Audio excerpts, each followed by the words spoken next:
When I first saw this book was being published, I was super excited. Had James, who had written some of my favorite comics, including horror gems like Something is Killing the Children and The Nice House on the Lake. So when he was creating a horror anthology magazine turned into this graphic novel, I was so on board. And a bunch of very talented writers and artists, each giving about a 5 to 10 page comic. Why, yes, that is what I am talking about. So upon opening my copy of Razorblade, I got a nice opener from James stating why he was excited to create this magazine turned into a hardcover graphic novel, and I love reading these, and I'm just so proud to see how far this writer has come. So I was excited to jump in, and the first story is about a man and a washing machine. I know it sounds crazy, but it is. And the second is about being wrongly accused and some big repercussions from that. But both stories were decent enough, but failed to stick the landing or hit me with a punch I was hoping for. But I figured, hey, it would get better. This is just the first two stories, and I was very, very wrong.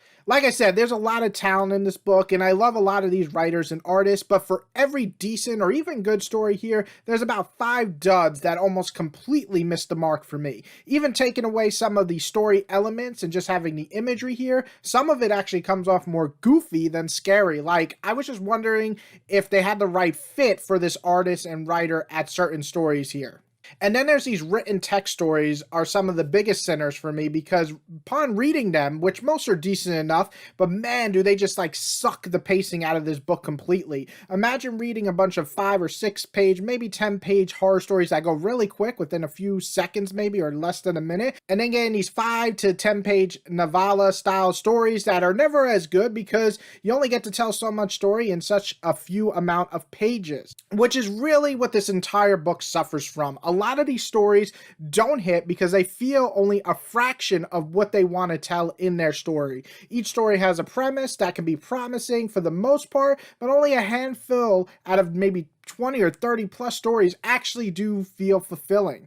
I wanted to love this, and I think some of the people out there might enjoy this story because horror is probably the most subjective genre out of all of them. So I 100% understand if people read this and love this one. However, for me, this was one of the hugest letdowns in I don't even know how long because I love so many writers and artists in this book and they just didn't work for me. So there's some cool artwork once in a while here and a couple of decent stories, but this whole 400 plus page book it just wasn't worth it for me and a huge disappointment. So I'm going to have to go with a 1.5 out of 5 for this story.